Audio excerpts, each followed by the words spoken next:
Jai Shri Shri Guru Gaur Chandra Ju Ki Jai. Jai Shri Giraj Govardhan Ju Ki Jai.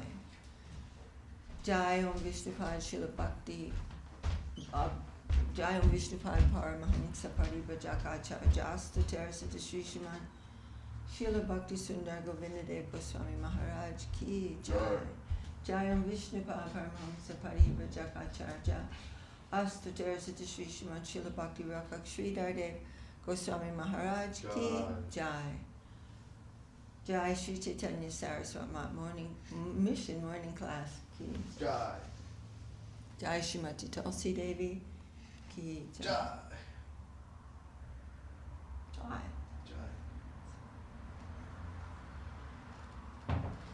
Jai Shri Chaitanya Charitamrita Ki Jai. Srila Krishnadas Kaviraj Ki Jai. Srila Om Vishnupada A.C. Bhaktivedanta Swami Prabhupada Ki Jai. Jai. And we're now in a chapter called The Glories of Haridas Thakur. This is Antya Lila chapter 3. And Antya Lila chapter 2 was the chastisement of Junior Haridas. And the first chapter is called Rupa Goswami's second meeting with the Lord. Thank you. Text 44. Jaya Jaya Shri Chaitanya Jaya Nityananda Jaya Dvaita Chandra Jaya Gaur Bhaktivinoda. Jai Jai Shri Chaitanya Jaya Nityananda Jaya Dvaita Chandra Jaya Gaura Bhaktivinoda. Haribo. Damodara Age Svatantriya Nahaya Kahara Tarabaye Shabikare Shankocha Vyavahara. Everyone knew that Damodar Pandit was strict in practical dealings. Therefore, everyone was afraid of him and dared not do anything independent. Nothing. Independent? Yeah, nothing by their own whim for their own purpose. He was very strict, and so everyone became very... Text 45. Prabhu Gane Yada Deke Alpa Maryada Langana Vakya Danda Kare Maryada Stapana. Damodar Pandit would verbally chastise every devotee of Sri Chaitanya Mahaprabhu whom he found deviating even slightly from proper behavior. Thus he established the standard etiquette. Anyway, these are all things that we're learning, and standard etiquette in Vaishnava life. There is such a thing. We should learn it and try to follow that. Right? Yes.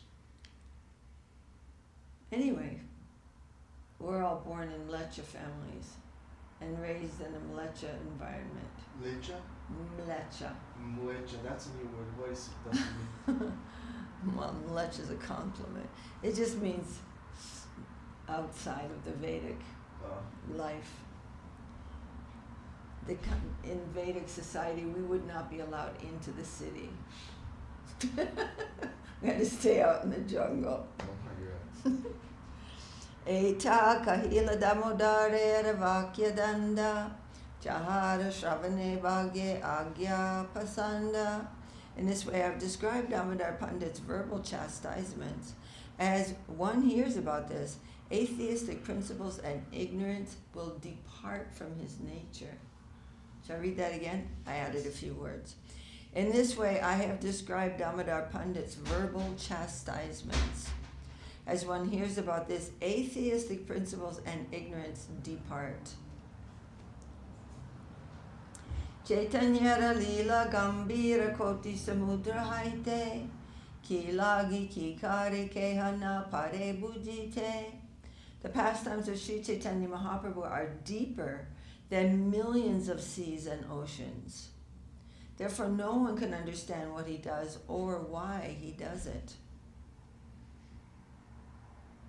Ataeva Gutta Artha Kichvina Jani Bhahya Artha Jani Karibare Kari Tanatani.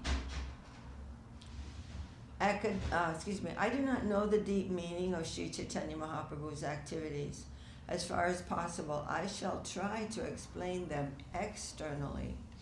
So this is Sri Krishna Das Kaviraj is saying this. He's saying the deep meaning I do not know, but I am trying to describe what he did.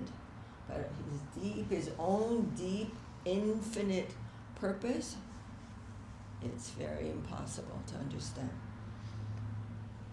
But we have our duty, and we're offering, as Guru Maharaj says, and we are offering that to the infinite. And he is molding it in his own way, and he is giving us the result. Text 49. Akadina Prabhu Haridas Era Milila Tahalanya Goshtikari Tahare Puchila. One day Sri Chaitanya Mahaprabhu met Haridas Thakur as usual, and in the course of discussion he inquired as follows. So you know Haridas Thakur.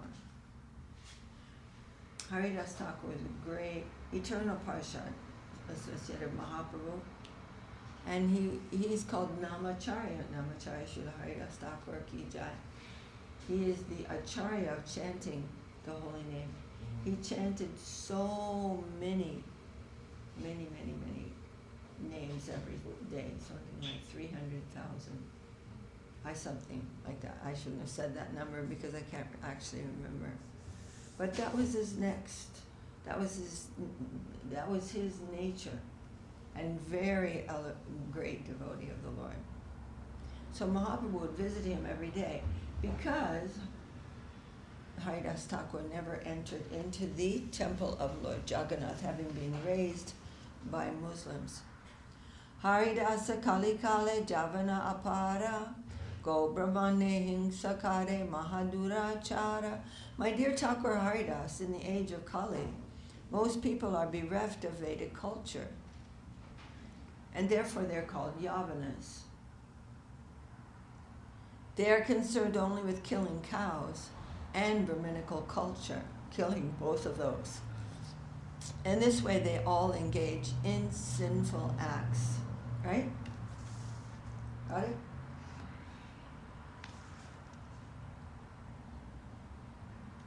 Turn around.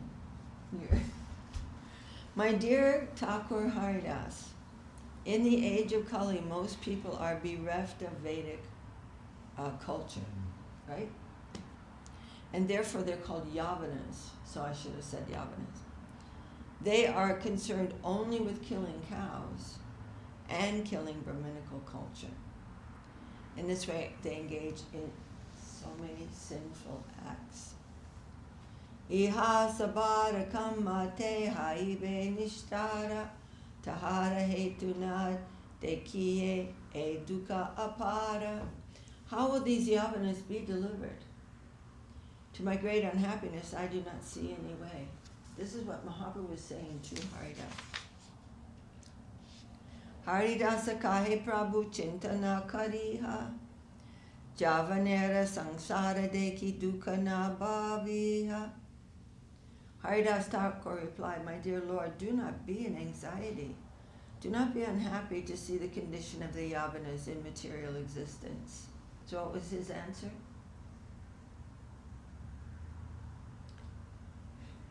Yeah. My dear Lord, don't be in anxiety. Who's saying this? Is that Haridas Thakur? Yes, yeah.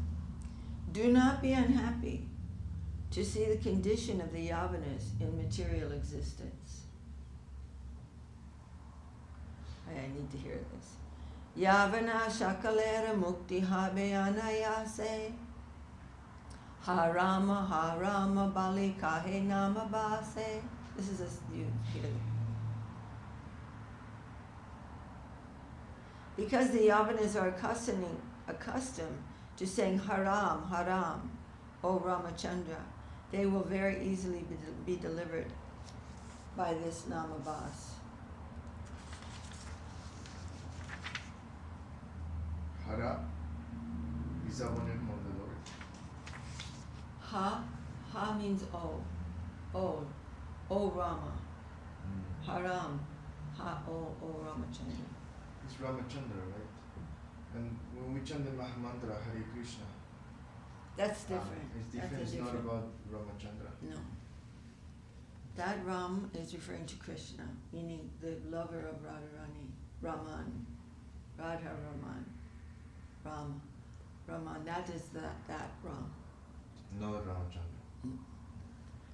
Mahapremi Bhakta Kahe Harama Harama Javanera Bhagya Deka Laya Say Nama. A devotee in advanced ecstatic love exclaims, O my Lord Ramachandra, O my Lord Ram.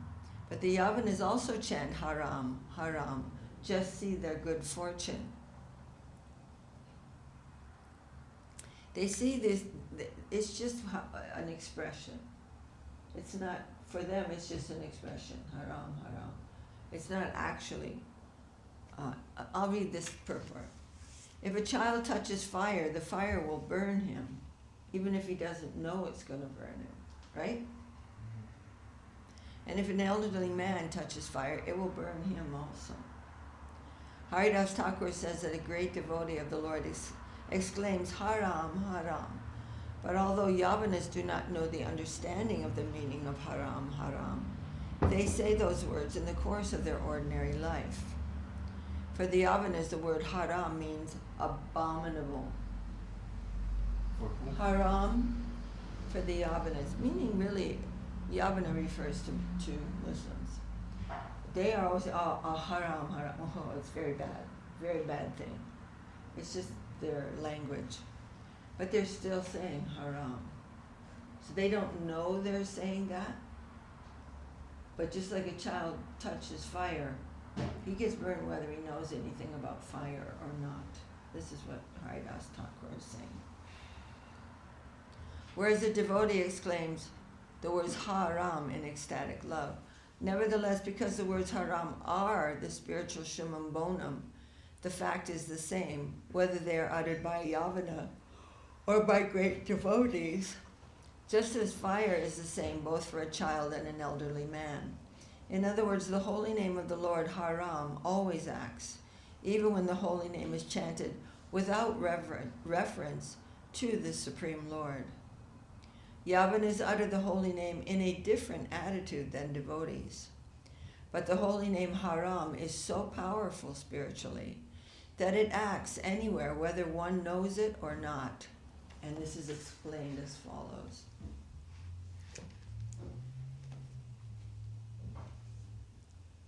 Jajapi anya shankete anya haya namabasa tatapi namera tejahai haya vinasa.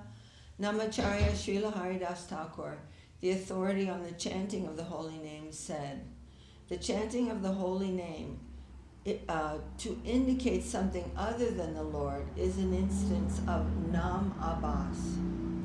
Even when the holy name is chanted in this way, its transcendental power is not destroyed. So they're not misusing that name. They're not utilizing the name, knowing that it's the name of Krishna and using it for the wrong purpose, like the Sahajiyas do. It's just part of their language. So in other words, that's not offense. It's called Namabas, which means it's kind of the shadow of the name, like a shadow of the name. Like I can see the shadow of my hand here. It looks just like my hand, but it's not quite. But there's nothing wrong with it. So this Namabas chanting, it's not done with the wrong, to misuse the name. They don't even know they're chanting the name of Krishna. Do you follow? So it's not Namaparad. It's not used, or it's not being misused, you say. Yeah. But it's not either used properly Right. or with the correct But it word. is still, it's going to have some effect. So that's Namabas. I remember Srila Yes. Guru Maharaj in Search for Sri Krishna, he Mhm. mentions that someone that provokes Namavas even may get liberation. Yes, this is what Haridas Thakur is saying. He's saying, don't worry, my Lord. Even if they accidentally say the holy name of the Lord, it will give them liberation, even if it's accidental. Wow. That's encouraging, huh? What are we doing all of this then? Because liberation is boring.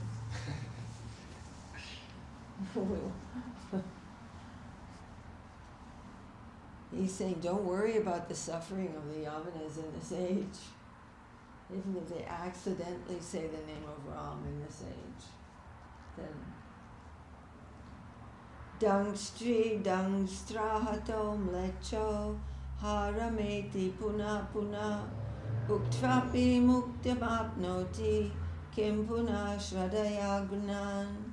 Even a mlecha who is being killed by the tusk of a boar. Have you ever seen a wild boar? Not in person. I haven't either, but they are very dangerous animals. There's a story of one mlecha. He was being attacked by a boar. Who's a lecha? Mlecha, or Yavana, like, Us. not, like a Muslim in this case. He was being attacked by a boar, and in the Muslim faith, pigs are abominable. So he kept calling, haram, haram, ugh, this abominable thing is killing me. But because he's chanted haram, he was liberated. Even a mlecha who's being killed by the tusk of a boar and who cries in distress again and again, haram, haram, attains liberation. What then to speak of those who chant the holy name with veneration and faith? This refers to an instance in which a meat eater, being killed by a boar, uttered the names haram, haram again and again at the time of his death. Since this is a question from the Nrsinga Purana, quotation from the Nrsinga Purana, very ancient Purana, this indicates that the Puranic age there must have been mlechas and yavanas, meat eaters, and the words haram, meaning condemned, were also uttered in those days.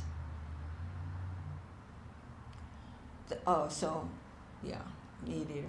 Thus, Haridas Thakur gives evidence that even a meat eater who condemns something by uttering the word haram gets the benefit of chanting the holy name that the devotee chants to mean, "Oh my Lord Ram," in that sense, that he becomes liberated. So the next story is about Ajamya. Ajamila putre bolaya balinarayana Vishnu duta ashi chadaya tahara bandana. Ajamya was a great sinner during his life, but at the time of death he accidentally called for his youngest son, whose name was Narayan. And the attendants of Lord Vishnu came to relieve him from the bonds of Yamaraj, the superintendent of death. That's a very beautiful story. Yamaraj? So Yamaraj is a demigod, but he is in charge of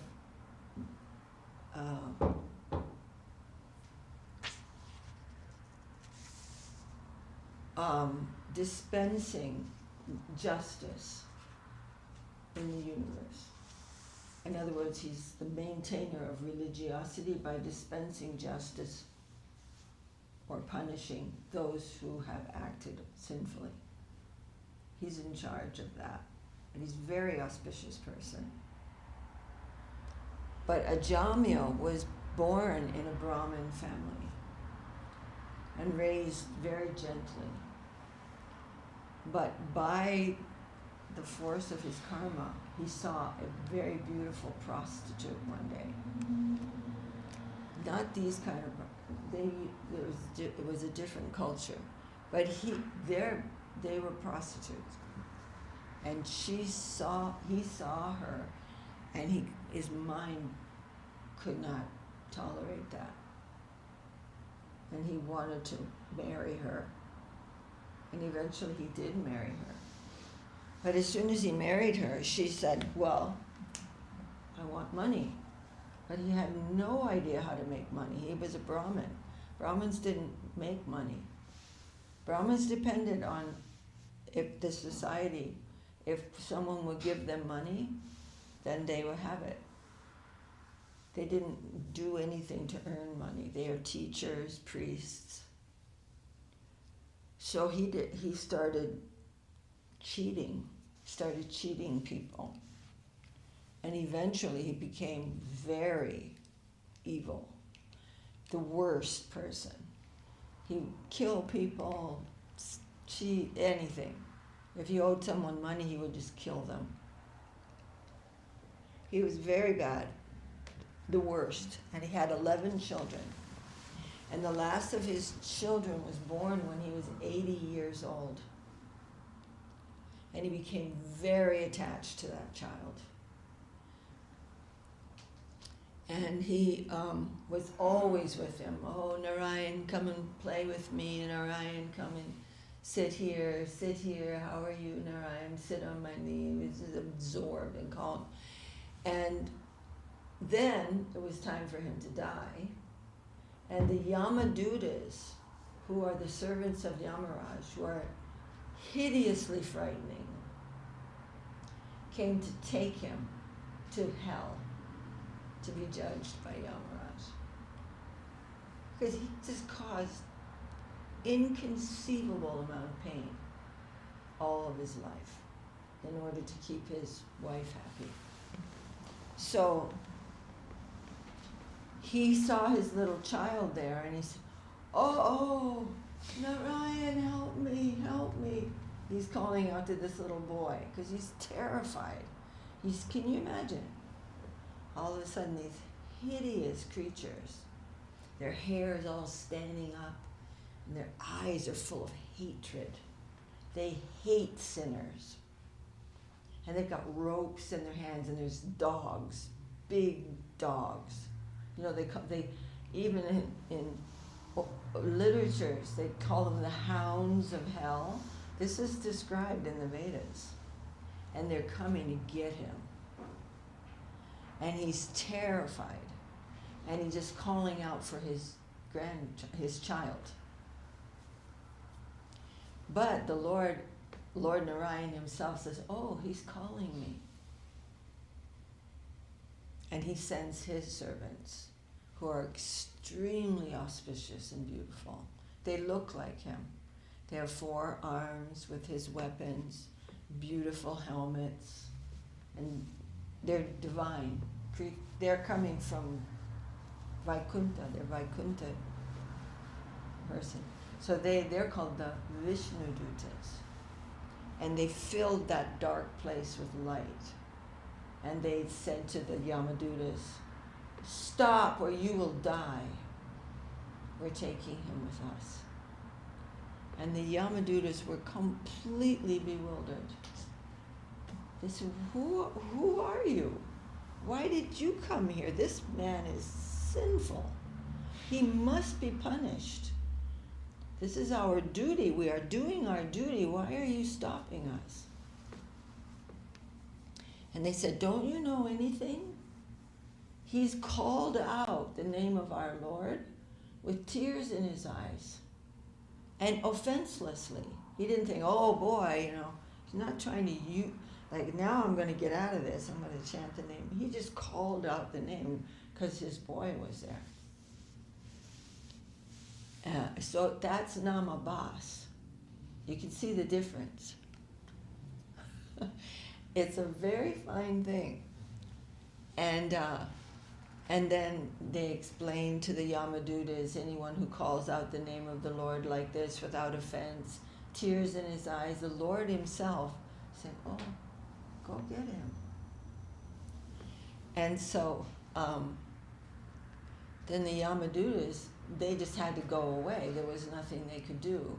And then they went to Yamaraj and they told him what happened. And Yamaraj said, yes, of course. Of course.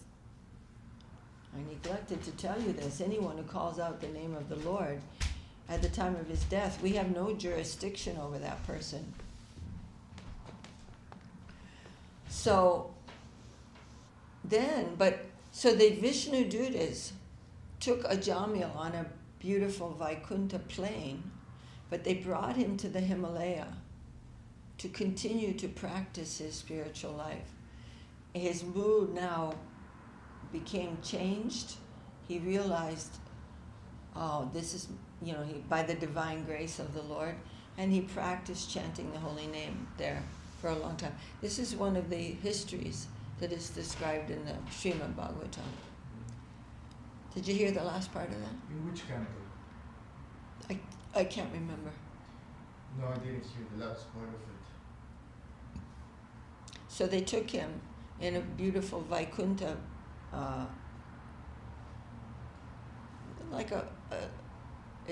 it's like a chariot, you could almost say.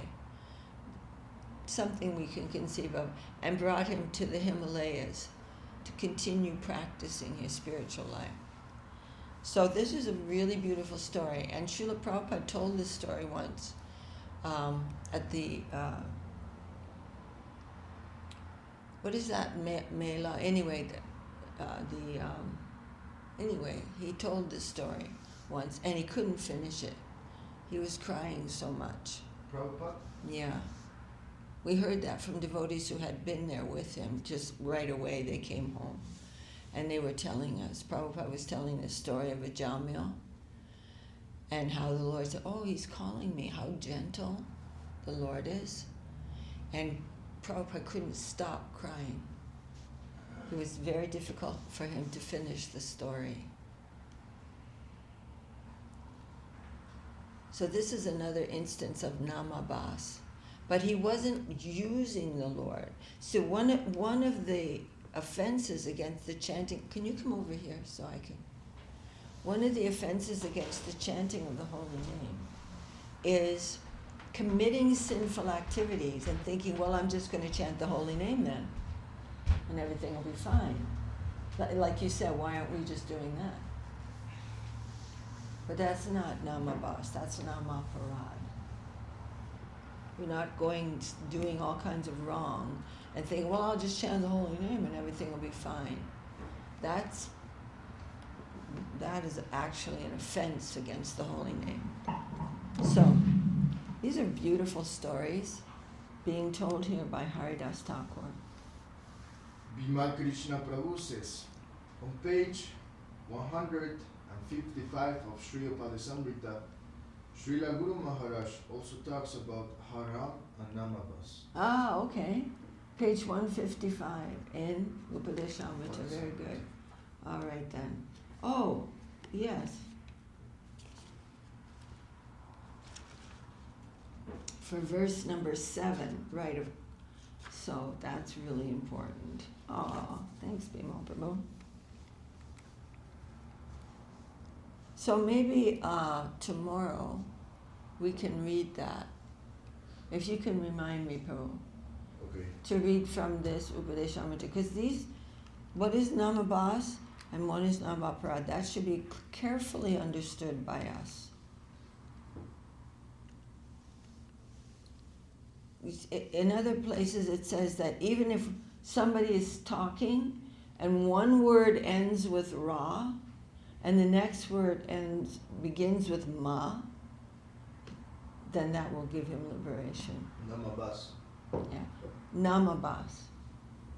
But it is not the pure name, but it can even that can still give liberation. So we are trying to give that opportunity to others, but we are practicing something different. We are trying to avoid Namabhas. We are trying to actually become devotees of the Lord. That is a much harder thing to do. But we are doing it. We're going to keep trying to do that.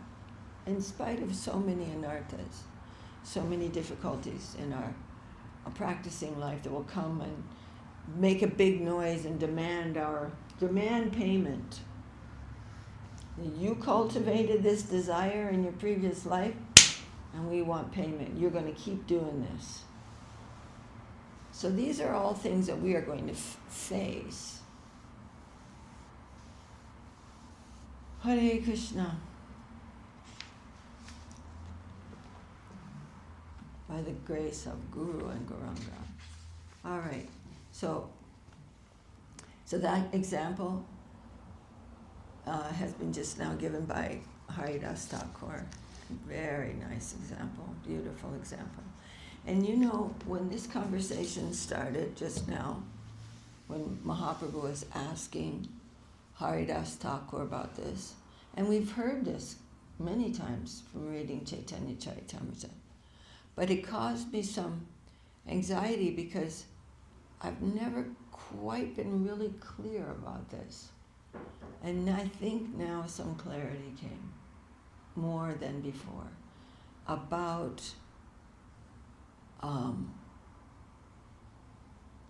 especially because of Sri Sri Upadesamrita, and we've been meditating upon this, about one who chants the holy name even once. We offer our respects to them. But what is that name? But Guru Maharaj is explaining, this is the offenseless name, meaning it's not Namaparad, it can be Namabhas. And we respect that.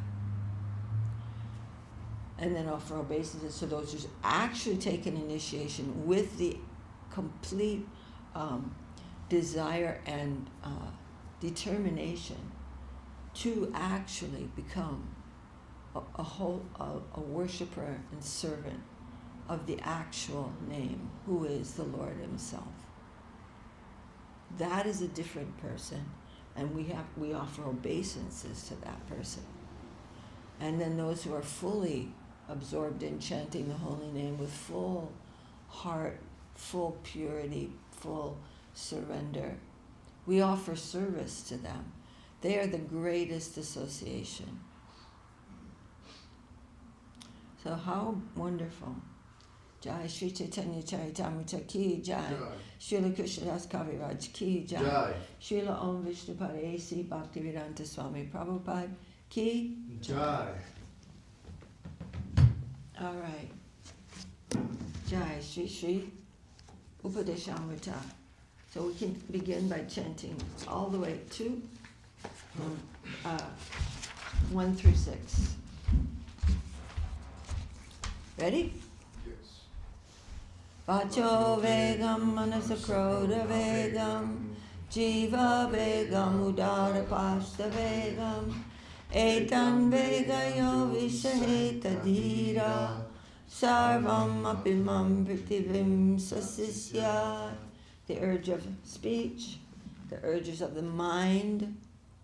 Boy, oh boy, starting to notice more and more as we go along. We're trying to notice these things more and more. The urges of the mind, come on. It's like we live in a constant hurricane. And we're thinking, oh, that's no problem. It's really rough. The urges of the mind and anger. How many times does anger come up? The urge of the tongue. Blah, blah, blah, blah. And it's also, the urges of the belly and genitals. A sober person who can control all these urges can instruct the entire world. He will become so exalted by being rid of these urges that he can become the guru of the world. He will be able to give so much. Isn't it amazing? So come on. We can't give up this. Now that we know, we must never give up this campaign. For what? Every time the mind will ever suggest that, you just look down the road and just see what's going to be. Well, for example, Lily, these verses, the sober person who can control all these urges can instruct the entire world. But I don't want to instruct the entire It world. didn't say he will, it says he can. Oh, he can. Okay. And anyway, right now, what you want to do and what you may want to do when all these urges are under control may be different. And actually, it's your nature to be a teacher. It is. Atyahara prayasascha prajalpo niyamagraha jana sangaschaloyam cha sadbir bhakti vinyasati. Over accumulation, so that you spend your whole life as a slave to your stuff. Over endeavor, you could trying so hard for something that you can't find any time for your spiritual life. Unnecessary talk. Misapplication of rules. Being too attached, losing track of why we're doing what we're doing, or giving it up. Because either too much attachment, meaning that the rules are the actual goal, or too detached, meaning I'm not going to follow any of these rules when we're at a stage when we need to. Association with non-devotees and fickle-mindedness. Devotion is destroyed by these 6 faults. Then, utsaha nishchaya daryat tat karma pravartanat sangatyaga sato vite sadbir bhaktir prasidhyati. Okay? Enthusiasm, conviction, perseverance, sangatyaga, the giving up, association of non-devotees. Yes. Certificate. But first of all, tat karma. Tat karma pravartanat, engaging in favorable activities. Yeah. The sangatyagat, giving up. Bad association. Bad association. Sartavirte. Satovirte is following the conduct of great souls. Yes. Sati Bhakti Prasidati. Bhakti is nourished. Do you have the thing? Oh, I do not have. You should keep it when there's a class, because you have good questions. All right, very good. And number 4, Dadati pradigratnati guhyamakyati prachiti bhungte bojayate chaiva sadvidim pritilakshanam. Giving and accepting gifts, discussing and inquiring about confidential matters, and giving and partaking of foods are the 6 characteristics of love. Krishneti giritam, Krishneti yasya giritam manasadhyeta, Dikshasti chetvanati pischa bhajantam anunya. Oh, bhajantam isham. Shishushaya vajanabhigna mananya manya nindadi sunya hirdamipsita sangalabdya. Honor within the mind those who chant Krishna's name. And we've been hearing about these kinds of Krishna's name. It is not namaparad, but it is some name, meaning probably namabas. And it will be namabas. Honor with obeisances those who are initiated and are actually serving the Lord. And honor with service those who are expert in devotion, who are exclusively devoted, whose hearts are free from the duality of criticizing and praising others, and who are the most desirable association.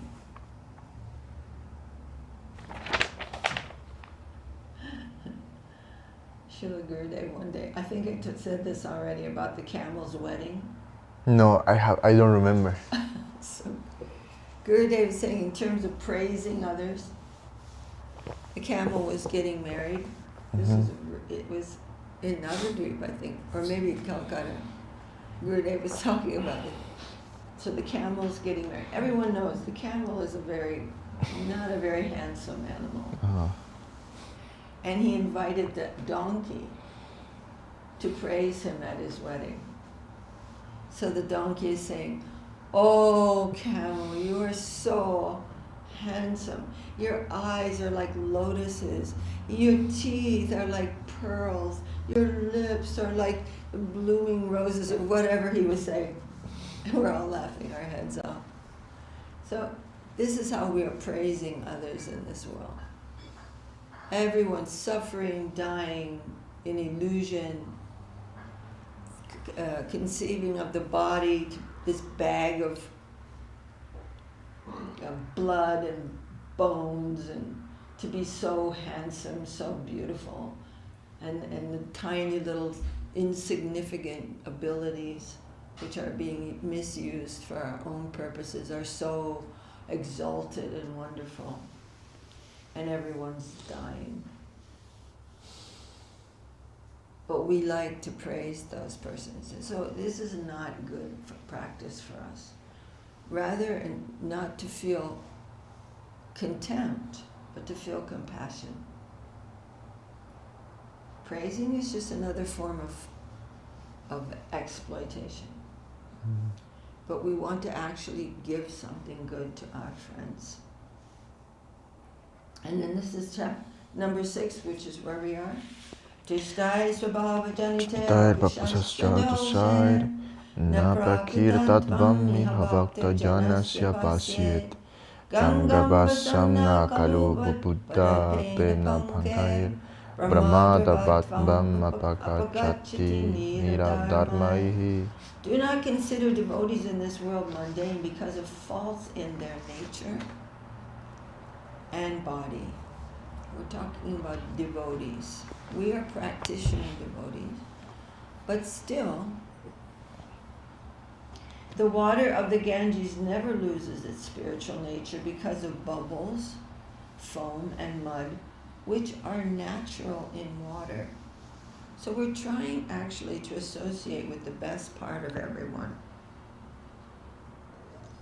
And not to spend too much time associating with what is not very good. If we want to spend too much time associating with what is wrong in someone, then we will also eat those qualities and they'll become part of our nature. But if we are associating with what is right and what is very worshipable, what is faith, where the good part is, this is even amongst practitioner devotees. And what to speak of our move towards the pure devotees.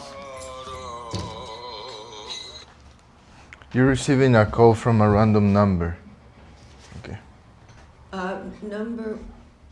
Page 135 in Upadesamrita. When I was publishing by His Divine Grace, Srila Bhakti Rakak Sridhar Dev Goswami Maharaj, Jai Guru Maharaj Ki Jai, Jai Srila Rupa Goswami Ki Jai. Jai. When I was publishing my commentary on Bhagavad Gita, a godbrother once told me, if you give such an explanation, then in the name of Ananya Bhakti, exclusive devotion, less advanced devotees will take advantage of this.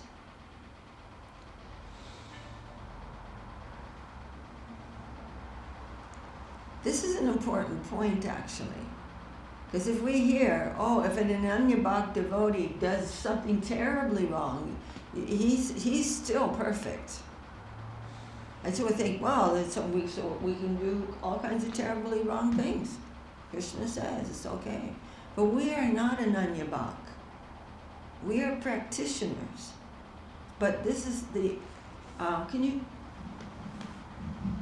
we are practitioners, and this means that we will fall down from these activities. Sure, for sure. We are not imitating the Ananya Bhakti devotee, the fully surrendered soul. We will find ourselves in very deep water. But this is the objection that this person made to Guru Maharaj. If you explain it like this, then others will, who are immature will take advantage of this. It is not meant for the public, he's saying. You should not publish this inner meaning of this verse. It is a confidential point.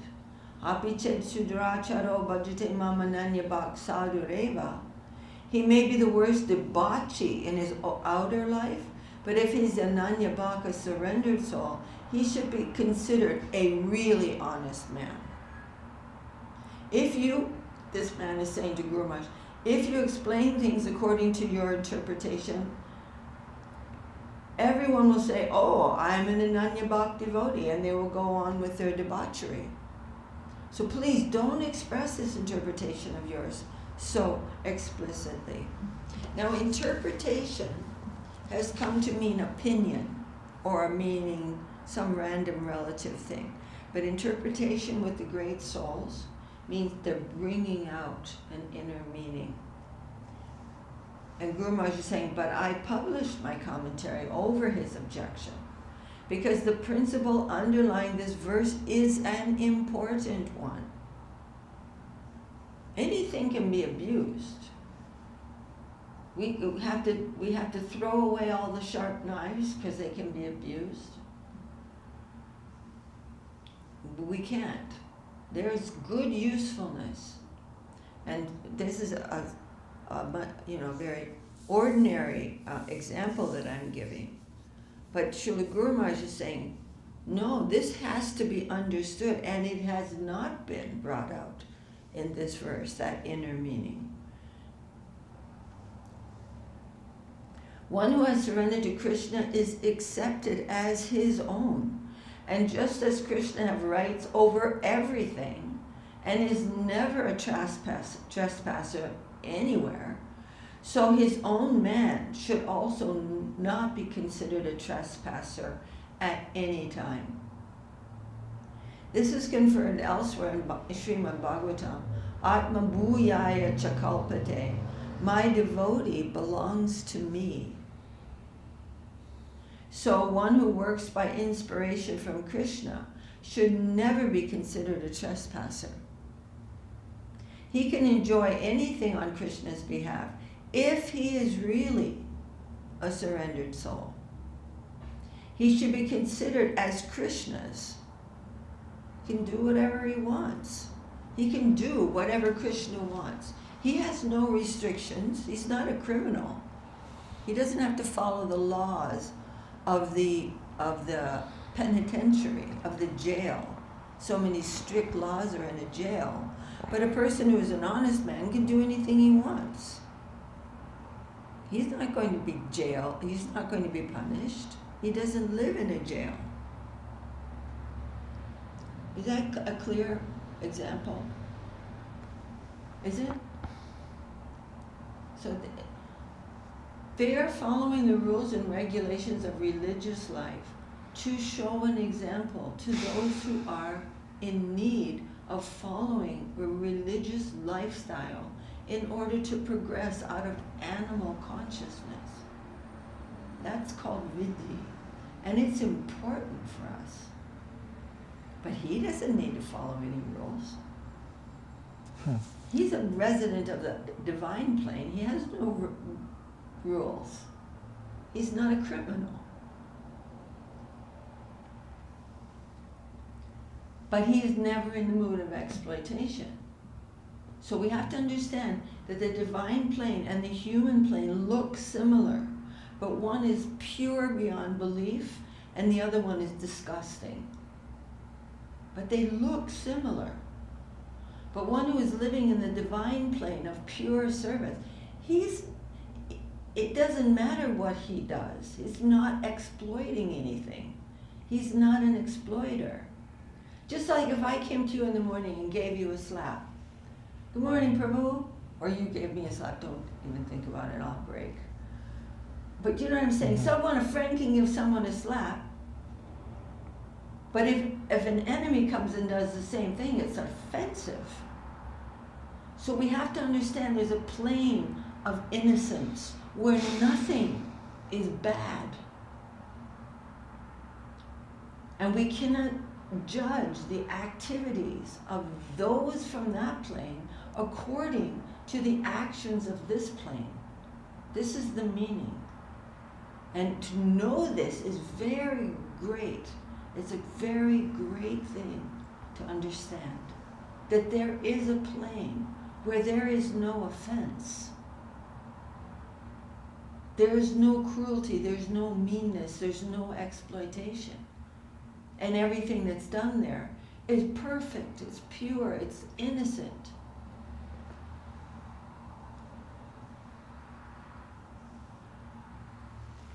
And we can come up with 1,000 examples of that. How the same action done innocently and the same action done in a criminal way are so different from each other. So many ways, right? I can see my child is doing something and I may grab something from them because they're in some danger or something, or misuse. And some thief can do the exact same action and he will be thrown in jail for it. Mm-hmm. There's a plane where everything is innocent. There is no malice. There's no exploitation, no misuse. It is all perfectly sweet. And what they do cannot be misjudged to be what someone in the gross plane is doing. It's very important to understand this point. This is just to give us some proper perspective, because since I am a young devotee and young person in general, I may start believing that the surroundings are disgusting, like this place is disgusting. So I may start treating others like, oh, you're disgusting or something like that. This is about our consciousness, right? Yeah. It's not about the place. No, we can look upon ourselves. We have to deal with our problems, our anarthas. But for others, we can just teach in a mood of compassion, not in a mood of contempt. What is the use of contempt? What is the meaning of contempt? Looking down. Yeah. If we look down, like now maybe I'm following something, and a few years ago I was just as bad as anything. I mean, how did I get so high and mighty that I can look down on the world now? It is only by grace. So we are trying to carry the grace of our gurus to others, not my grace. There's no grace coming from me, but the Lord may work through me. Our Guru may give us some work that they're trying to do. And then we can convey some grace to someone by connecting them to our Guru. But contempt has no place. That doesn't mean that we're not careful about association, especially in our beginning stages. We must discriminate in who we're associating with. A person who has a disease and they can't go out in the sun, they don't do that work. They're avoiding that work and they will do work inside. So if we are feeling, if I go out and preach in this association, I'm the one who's going to be, like Srila Prabhupada said, the expert fisherman can catch a big fish without getting wet. But not so expert, he's going to end up in the ocean.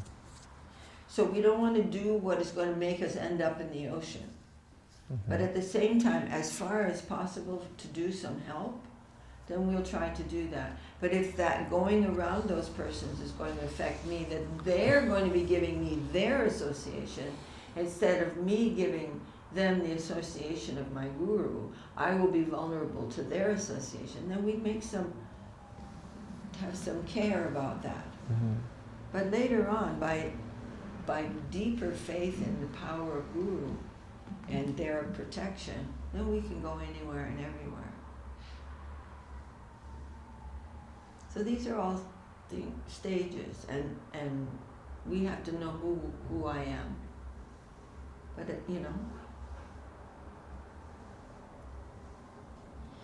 so he can enjoy anything on Krishna's behalf, if he is really a surrendered soul, he should be considered as Krishna's. He has free access to everything that belongs to Krishna. But some objected, saying, don't be so broad in your interpretation. If you do so, then the people at large will do abominable things in the name of pure devotion. You follow?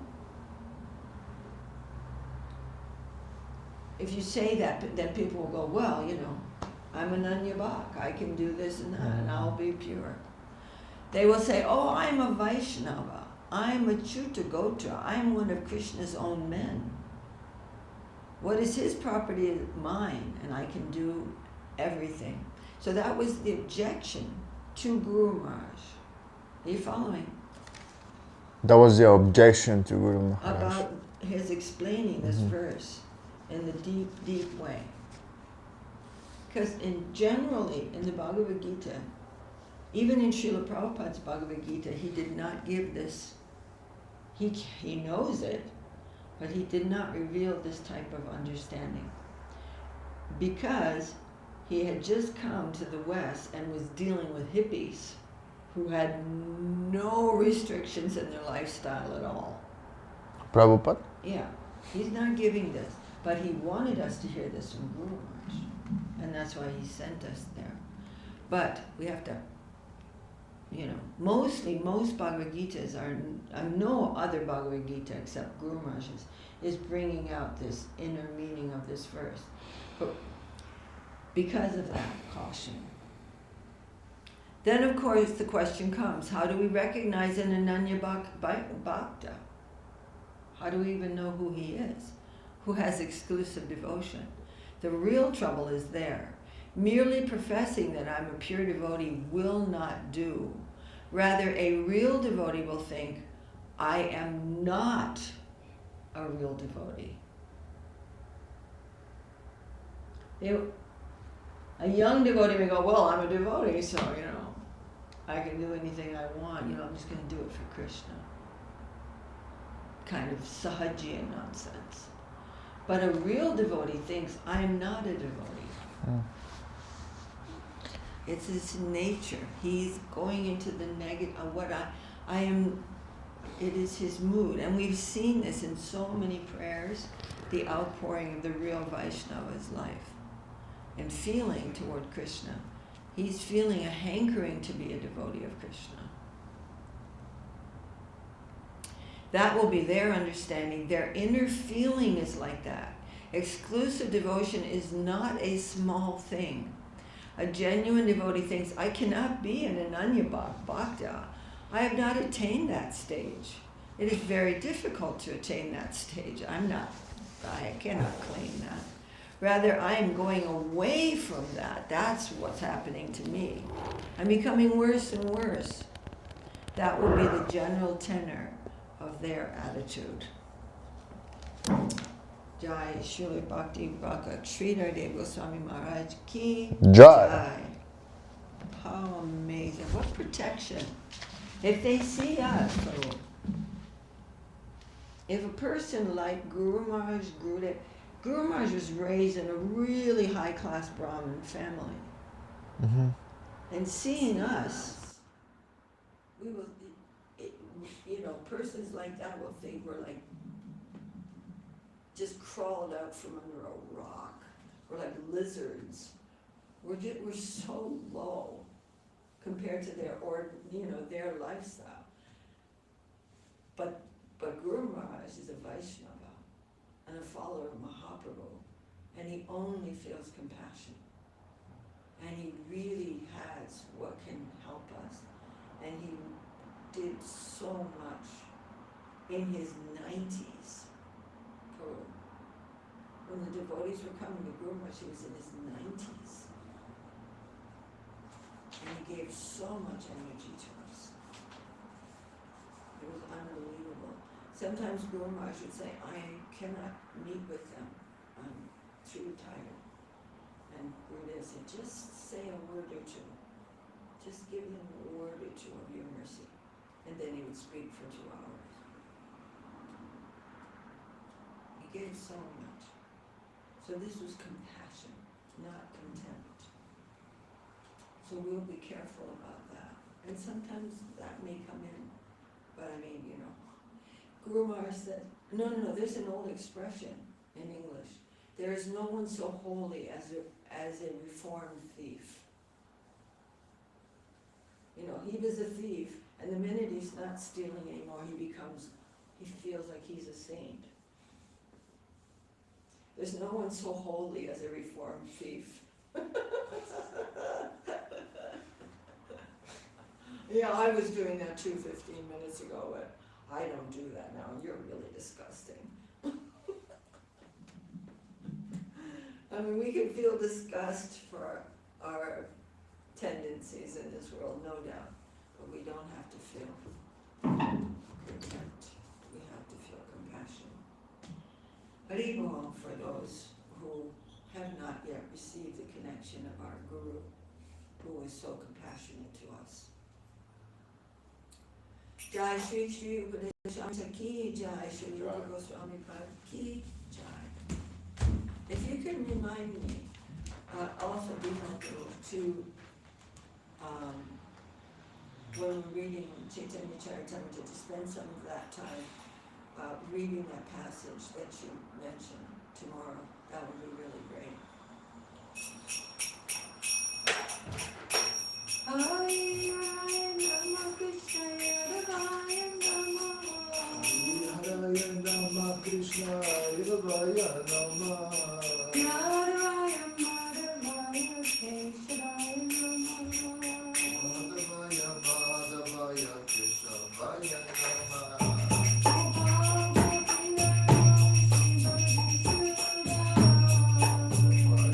Jai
Jai. Jai. Shri Giraj Govardhanju Ki Jai. Jai Vishpal Paramahamsa.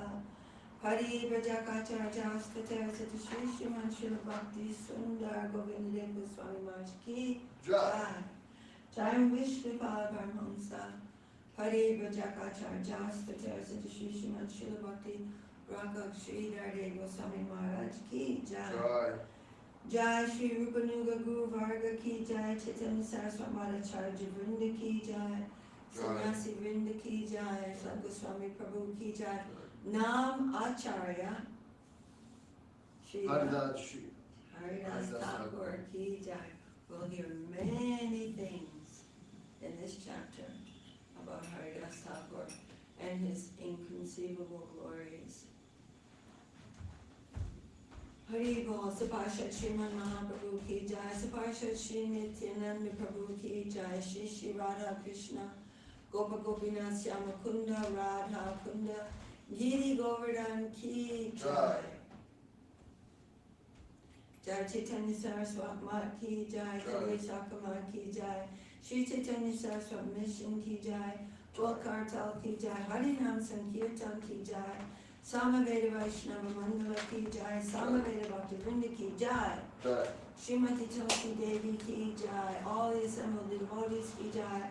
Nitai Gaur Premanandi Hari Bol. Hari Bol. Srimati Shri Lekha Ki Jai.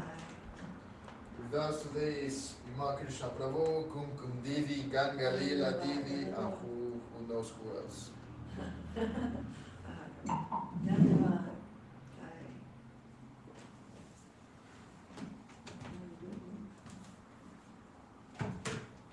Jai devotees.